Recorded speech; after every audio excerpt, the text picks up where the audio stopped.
ನನ್ನ ಹೆಸರು ಪೂಜಾ. ನಾನು ವ್ಯಾಕರಣದ ಒಂದು ಭಾಗವಾದ ಅಲಂಕಾರವನ್ನು ಮಾಡಲು ಬಂದಿದ್ದೇನೆ. ಅಲಂಕಾರ ಎಂದರೆ ಕಾವ್ಯದ ಅಥವಾ ಕಾವ್ಯದ ಅಥವಾ ಸಾಹಿತ್ಯದ ಸೌಂದರ್ಯವನ್ನು ಹೆಚ್ಚಿಸುವ ಚಮತ್ಕಾರಿಕ ಮಾತುಗಳು. ಇಲ್ಲಿ ಕವಿಗಳು ಅಥವಾ ಬೇರೆ ಯಾರಾದರೂ ಕಾವ್ಯವನ್ನು ರಚಿಸುವಾಗ ಅದಕ್ಕೆ ಏನಾದರೂ ಒಂದು ಚಮತ್ಕಾರ ಮಾಡಿರ್ತಾರೆ. ಅದರ ಸೌಂದರ್ಯ ಹೆಚ್ಚುತ್ತದೆ ಎನ್ನುವುದು ಇದಾಗಿದೆ. ಇಲ್ಲಿ ಮನುಷ್ಯನು ಹೆಚ್ಚು ಸೌಂದರ್ಯ ಮಾಡುತ್ತಾನೆ. ಸೌಂದರ್ಯ ಮಾಡುವಾಗ ತಾನು ಅಲಂಕಾರವಾಗಿ ಕಾಣಬೇಕು ಎಂದು ಯೋಚಿಸುತ್ತಾನೆ. ಅದೇ ರೀತಿಯ ಪದ್ಯದ ಸಾಲು ಅಥವಾ ಪದ್ಯವು ಅಲಂಕಾರವಾಗಿ ಕಾಣಲಿ ಎಂದು ಕವಿ ಬಯಸುತ್ತಾರೆ. ಇದರಲ್ಲಿ ಎರಡು ವಿಧಗಳು: ಶಬ್ದಾಲಂಕಾರ, ಅರ್ಥಾಲಂಕಾರ. ಶಬ್ದಾಲಂಕಾರ ಎಂದರೆ ಶಬ್ದಗಳ ಜೋಡಣೆಯ ಚಮತ್ಕಾರಿಕ ಮಾತುಗಳ ಶಬ್ದಾಲಂಕಾರ. ಶಬ್ದಾಲಂಕಾರದಲ್ಲಿ 3 ವಿಧ: ಅನುಪ್ರಾಸ, ಯಮಕ, ಚಿತ್ರಕವಿತ್ವ. ಈ ಶಬ್ದಾಲಂಕಾರದಲ್ಲಿ ಶಬ್ದಗಳ ಜೋಡಣೆ ಇರಬೇಕು, ಅದನ್ನ ಶಬ್ದಾಲಂಕಾರ ಎಂತಾರೆ. ಅನುಪ್ರಾಸದಲ್ಲಿ 2 ವಿಧಗಳು: ವೃತ್ಯಾನುಪ್ರಾಸ, ಚೇಕಾನುಪ್ರಾಸ. ಅನುಪ್ರಾಸ ಅಂದ್ರೆ ಪ್ರಾಸಪದ ಹೆಚ್ಚಾಗಿ ಕಂಡುಬರುತ್ತೆ, ಅದಕ್ಕೆ ಅನುಪ್ರಾಸ ಎನ್ನುತ್ತಾರೆ. ವೃತ್ಯಾನುಪ್ರಾಸ 1 ಅಥವಾ 2 ವ್ಯಂಜನಾಕ್ಷರಗಳು ಮತ್ತೆ ಮತ್ತೆ ಬಂದರೆ ವೃತ್ಯಾನುಪ್ರಾಸ ಎನ್ನುವರು. ಉದಾಹರಣೆಗೆ, ಎಳಗಿಳಿಗಳ ಬಳಗಗಳ ನಳನಳಿಸಿ ಬೆಳೆದ ಕಳವೆಯ ಎಳೆಯ ಕಾಲಿಗೆ ಎಳೆಸಿ ಬಂದವು. ಇಲ್ಲಿ ನಾವು ಉದಾಹರಣೆಯಲ್ಲಿ ಲಾ ಮತ್ತೆ ಇದು ವ್ಯಂಜನಾಕ್ಷರಗಳಂತೂ ಇಲ್ಲಿ ಕಾಣ್ತೀವಿ.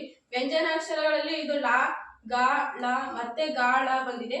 ಮತ್ತೆ ಇಲ್ಲಿ ಲಾ, ಗಾ, ಗ, ಳು, ನ, ಳ, ಳ, ಳ ಸಿ ಬೆಳೆದ ಕಳವೆಯ ಎಳೆಯ ಕಾಲಿಗೆ ಲಾಸಿ ಬಂದವು. ಇವೆಲ್ಲ ವ್ಯಂಜನಾಕ್ಷರಗಳಾಗಿವೆ, ಆದ್ದರಿಂದ ಇದು ವೃತ್ಯಾನುಪ್ರಾಸ ಎನ್ನುವರು. ಇಲ್ಲಿ ಚೇಕಾನುಪ್ರಾಸ 2 ವ್ಯಂಜನಗಳು ಪುನರಾವರ್ತನೆಗೊಂಡರೆ ಚೇಕಾನುಪ್ರಾಸ ಎನ್ನುವರು. ಚೇಕಾನುಪ್ರಾಸದಲ್ಲಿ 2 ಪದ ಮುಖ್ಯವಾಗುತ್ತೆ. ಚೇಕಾನುಪ್ರಾಸ, ವೃತ್ಯಾನುಪ್ರಾಸ ಅಂತ ಕನ್ಫ್ಯೂಸ್ ಆಗಬಾರ್ದು. ಇಲ್ಲಿ ವೃತ್ಯಾನುಪ್ರಾಸ ಎಂದಾಗ ನಾವು ವ್ಯಂಜನಾಕ್ಷರಗಳು ಅಷ್ಟೇ ಇಲ್ಲಿ ಬರುತ್ತೆ. ಇಲ್ಲಿ ವ್ಯಂಜನಾಕ್ಷರಗಳ 2 ವ್ಯಂಜನಗಳು ಅಷ್ಟೇ ಬರುತ್ತೆ. ಇಲ್ಲಿ ಒಂದೊಂದೇ ಅಕ್ಷರ ಅಷ್ಟೇ.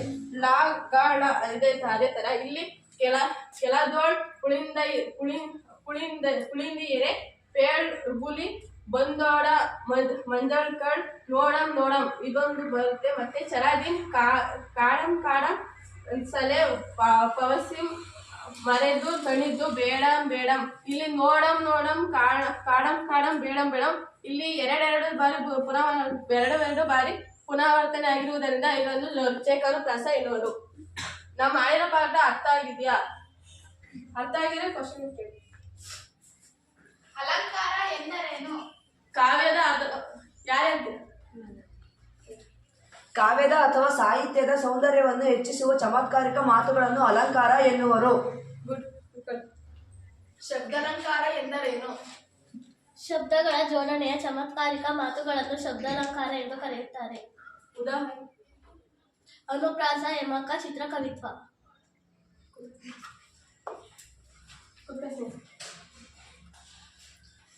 ಅಲಂಕಾರಗಳಲ್ಲಿ ಎಷ್ಟು ವಿಧ?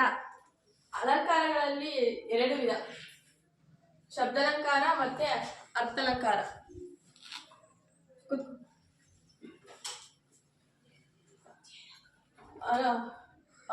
ಅನುಪ್ರಾಸಕ್ಕೆ ಉದಾಹರಣೆ ಯಾಕೆ ಕೊಡ್ತೀವಿ? ಅನುಪ್ರಾಸದ ವಿಧಗಳು ಬಂದವೆ. ಚೇಕಾನುಪ್ರಾಸ, ವೃತ್ಯಾನುಪ್ರಾಸ. ವೃತ್ಯಾನುಪ್ರಾಸ ಎಂದರೇನು? 1 ಅಥವಾ 2 ವ್ಯಂಜನಾಕ್ಷರಗಳು ಮತ್ತೆ ಮತ್ತೆ ಬಂದರೆ ಅದನ್ನು ವೃತ್ಯಾನುಪ್ರಾಸ ಎನ್ನುವರು. ಉದಾಹರಣೆ: ಎಳೆಗಿಳಿಗಳ ಬಳಗಗಳು ನಳನಳಿಸಿ ಬೆಳೆದ ಕಳವೆಯ ಎಳೆಯ ಕಾಲಿಗೆ ಎಳೆಸಿ ಬಂದವು. ಚೇಕಾನುಪ್ರಾಸ ಎಂದರೇನು? 2 ವ್ಯಂಜನಗಳು ಪುನರಾವರ್ತನೆಗೊಂಡರೆ ಚೇಕಾನುಪ್ರಾಸ ಎನ್ನುವರು. ಉದಾಹರಣೆ: ಕೆಳದೋಳ್ ಪುಳಿದರೆಂಪೆ ಬುರ್ಲಿ ಬಂದೊಡೆ ಎಂಜನ್ ನೋಡಂ ಚಲದಿಂ ಕಾಂಡಂ ಸಲೆ ಪಸಿವಿಂ ಮರೆದು ತಣಿದು ಬೇಡಂ. ಇಲ್ಲಿ 2 ಬಾರಿ ಪುನರಾವರ್ತನೆ ಆಗಿರೋ ಪದಗಳು: ನೋಡಂ ಕಾಂಡಂ ಬೇಡಂ. ಎಲ್ಲರಿಗೂ ಅರ್ಥ ಆಗಿದೆಯಾ? Yes ma'am.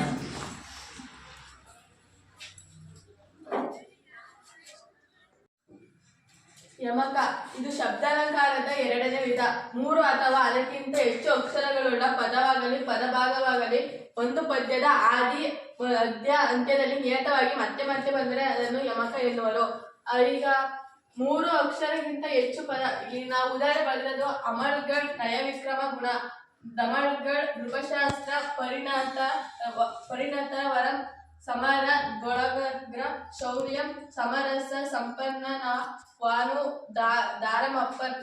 ಇಲ್ಲಿ ಮೂರು ಅಥವಾ ಅದಕ್ಕಿಂತ ಹೆಚ್ಚು ಅಕ್ಷರಗಳುಳ್ಳ, ಇಲ್ಲಿ ಎಲ್ಲ 3ಕ್ಕಿಂತ ಹೆಚ್ಚು ಅಕ್ಷರಗಳೇ ಬಂದಿವೆ.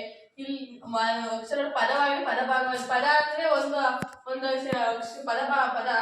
ಪದ ಭಾಗವಾಗಂದ್ರೆ ಪದ್ಯದ ಒಂದು ಭಾಗ, ಅದು ಪದ್ಯದ ಆದಿ ಮಧ್ಯ ಮತ್ತು ಅಂತ್ಯದಲ್ಲಿ ಪ್ರಾಸಪದ ಅಂತ ಬರುತ್ತೆ. ಆ ಪ್ರಾಸಪದ ಬಂದರೆ ಅದನ್ನು ಯಮಕ ಎನ್ನುವರು. ಇಲ್ಲಿ ಅಮಳ್ಗಳ್ ದಮಳ್ಗಳ್ ಸಮರಸ, ಇಲ್ಲಿ ಅಮಳ್ಗಳ್ ಪದವು, ದಮಳ್ಗಳ್ ಪದ ಮತ್ತೆ ಸಮರಸ ಅಕ್ಷರಗಳು ಅಂತ್ಯಪ್ರಾಸವಾಗಿ ಬಂದಿವೆ. ಇಲ್ಲಿ ಸಮರ ಪದವು ಪ್ರಾಸಪದವಾಗಿ ಬಂದಿವೆ. ಆದ್ದರಿಂದ ಇದು ಯಮಕಕ್ಕೆ ಉದಾಹರಣೆಯಾಗಿದೆ. ಚಿತ್ರಕವಿತ್ವ ಪ್ರೌಢ ಪಂಡಿತರು ತಮ್ಮ ಬುದ್ಧಿ ಕೌಶಲ್ಯದಿಂದ ವೈಚಿತ್ರಪೂರ್ಣವಾಗಿ ಅಕ್ಷರಗಳನ್ನು ಪದಗಳನ್ನು ಜೋಡಿಸಿ ಪದ್ಯವನ್ನು ರಚಿಸುತ್ತಾರೆ. ಇದಕ್ಕೆ ಚಿತ್ರಕವಿತ್ವ ಎನ್ನುವರು. ಚಿತ್ರಕವಿತ್ವಕ್ಕೆ ಪ್ರೌಢ ಪಂಡಿತರು ತಮ್ಮ ಬುದ್ಧಿ ಕೌಶಲ್ಯದಿಂದ ವೈಚಿತ್ರವಾಗಿ ಅಕ್ಷರಗಳನ್ನು ಜೋಡಿಸಿ ಪದ್ಯಭಾಗವನ್ನು ರಚಿಸುತ್ತಾರೆ. ಅದಕ್ಕೆ ಚಿತ್ರಕವಿತ್ವ ಎನ್ನುವರು. ಈಗ ಇದು ಅರ್ಥ ಇದರ ಕ್ವಶನ್ ನೀವೇ ಕೇಳಿ ಬೇರೆ ಆನ್ಸರ್ ಹೇಳ್ತೀನಿ. ಯಮಕ ಎಂದರೇನು? 3 ಅಥವಾ ಅದಕ್ಕಿಂತ ಹೆಚ್ಚು ಅಕ್ಷರಗಳುಳ್ಳ ಪದವಾಗಲಿ ಪದಭಾಗವಾಗಲಿ ಒಂದು ಪದ್ಯದ ಆದಿ ಮಧ್ಯ ಅಂತ್ಯದಲ್ಲಿ ನಿಯತವಾಗಿ ಮತ್ತೆ ಮತ್ತೆ ಬಂದರೆ ಅದನ್ನು ಯಮಕ ಎನ್ನುವರು. ಉದಾಹರಣೆ: ಅಮಳ್ಗಳ್ ನಯವಿಕ್ರಮಗುಣ, ದಮಳ್ಗಳ್ ನೃಪಶಾಸ್ತ್ರಂ ಪರಿಣಿತವರಂ ಸಮರ ದೊಳಗರ್ಗ ಶೌರ್ಯಂ ಸಮರಸ ಸಂಪನ್ನ ನಾವನು ದಾರನಪ್ಪನ್. ಚಿತ್ರಕವಿತ್ವ ಎಂದರೇನು? ಪ್ರೌಢ ಪಂಡಿತರು ತಮ್ಮ ಬುದ್ಧಿ ಕೌಶಲದಿಂದ ವೈಚಿತ್ರಪೂರ್ಣವಾಗಿ ಅಕ್ಷರಗಳನ್ನು ಪದಗಳನ್ನು ಜೋಡಿಸಿ ಪದ್ಯ ರಚಿಸುತ್ತಾರೆ. ಇದಕ್ಕೆ ಚಿತ್ರಕವಿತ್ವ ಎನ್ನುವರು. ಇಲ್ಲಿಯವರೆಗೆ ಶಬ್ದಾಲಂಕಾರವನ್ನು ತಿಳಿದುಕೊಳ್ಳುವ. ಈಗ ಅಲಂಕಾರದ ಎರಡನೇ ವಿಧವಾದ ಅರ್ಥಾಲಂಕಾರವನ್ನು ತಿಳಿದುಕೊಳ್ಳೋಣ. ಕಾವ್ಯದಲ್ಲಿ ಬಳಸಲಾದ ಪದಗಳ ಅರ್ಥ ಚಮತ್ಕಾರದಿಂದ ಕಾವ್ಯದ ಸೌಂದರ್ಯ ಹೆಚ್ಚಾದರೆ ಅದನ್ನು ಅರ್ಥಾಲಂಕಾರ ಎನ್ನುವರು. ಪದಗಳ ಅರ್ಥದ ಚಮತ್ಕಾರದಿಂದ ಕಾವ್ಯ ಅಂದ್ರೆ ಪದ್ಯದ ಸಾಲು ಅಥವಾ ಸಾಹಿತ್ಯದ ಸಾಲುಗಳ ಸೌಂದರ್ಯ ಹೆಚ್ಚಿದರೆ ಅದನ್ನು ಅರ್ಥಾಲಂಕಾರ ಎನ್ನುವರು. ವಿಧಗಳು 6. ಅವುಗಳು ಉಪಮಾಲಂಕಾರ, ರೂಪಕಾಲಂಕಾರ, ದೃಷ್ಟಾಂತಾಲಂಕಾರ, ಉತ್ಪ್ರೇಕ್ಷಾಲಂಕಾರ, ಶ್ಲೇಷಾಲಂಕಾರ, ಅರ್ಥಾಂತ ನ್ಯಾಸಾಲಂಕಾರ. ಇದು ಅರ್ಥಾಲಂಕಾರದಲ್ಲಿ 6 ವಿಧ. ಅವುಗಳು ಇವು. ಅರ್ಥಾಲಂಕಾರದ ವಿಧಗಳನ್ನು ಉಪಮೇಯ ಉಪಮಾನ ಸಹಾಯದಿಂದ ಬಿಡಿಸುವರು. ಉಪಮೇಯ ಎಂದರೆ ಇದನ್ನು ವರ್ಣ್ಯ ಅಂತಲೂ ಕರೆಯುವರು. ಯಾವ ವಸ್ತುವನ್ನು ಕುರಿತು ವರ್ಣಿಸುತ್ತಿದೆಯೋ ಅದನ್ನು ಉಪಮೇಯ ಎನ್ನುವರು. ಉಪಮಾನವನ್ನು ಅವರ್ಣ್ಯ ಅಂತಲೂ ಕರೆಯುವರು. ಯಾವ ವಸ್ತುವನ್ನು ಮಾನದಲ್ಲಿಟ್ಟುಕೊಂಡು ವರ್ಣಿಸುವರು ಅದನ್ನು ಉಪಮಾನ ಅಂತಲೂ ಕರೆಯುವರು. ಕ್ವಶನ್ ಅರ್ಥಾಲಂಕಾರ ಎಂದರೇನು? ಕಾವ್ಯದಲ್ಲಿ ಬಳಸಲಾದ ಪದಗಳ ಅರ್ಥ ಚಮತ್ಕಾರದಿಂದ ಕಾವ್ಯದ ಸೌಂದರ್ಯ ಹೆಚ್ಚಾದರೆ ಅದನ್ನು ಅರ್ಥಾಲಂಕಾರ ಎನ್ನುವರು. ಅರ್ಥಾಲಂಕಾರದಲ್ಲಿ ಎಷ್ಟು ವಿಧಗಳಿವೆ? ಅರ್ಥಾಲಂಕಾರಗಳಲ್ಲಿ 6 ವಿಧಗಳಿವೆ. ಉಪಮಾಲಂಕಾರ, ರೂಪಕಾಲಂಕಾರ, ದೃಷ್ಟಾಂತಾಲಂಕಾರ, ಉತ್ಪ್ರೇಕ್ಷಾಲಂಕಾರ, ಶ್ಲೇಷಾಲಂಕಾರ, ಅರ್ಥಾಂತ ನ್ಯಾಸಾಲಂಕಾರ. ಅರ್ಥಾಲಂಕಾರವನ್ನು ಯಾವ ಅಂಶಗಳಿಂದ ಬಿಡಿಸುವರು? ಅರ್ಥಾಲಂಕಾರ ವಿಧಗಳನ್ನು ಉಪಮೇಯ ಮತ್ತು ಉಪಮಾನ ಸಹಾಯದಿಂದ ಬಿಡಿಸುವವರು. ಉಪಮೇಯ ಎಂದರೇನು? ಇದನ್ನು ವರ್ಣ್ಯ ಎನ್ನುವರು. ವಾಕ್ಯದಲ್ಲಿ ಯಾವ ವಸ್ತುಗಳನ್ನು ಕುರಿತು ವರ್ಣಿಸುತ್ತಾರೆಯೋ ಅದನ್ನು ಉಪಮೇಯ ಎನ್ನುವರು. ಉಪಮಾನ ಎಂದರೇನು? ಇದನ್ನು ಅವರ್ಣ್ಯ ಎನ್ನುವರು. ಯಾವ ವಸ್ತುವನ್ನು ಮಾನದಲ್ಲಿಟ್ಟುಕೊಂಡು ವರ್ಣಿಸುವರೋ ಅದನ್ನು ಉಪಮಾನ ಎನ್ನುವರು. ಇಲ್ಲಿಯವರೆಗೆ ಅಲಂಕಾರವನ್ನು ಪರಿಚಯಿಸಿಕೊಟ್ಟಿದ್ದೇನೆ. ಧನ್ಯವಾದಗಳು.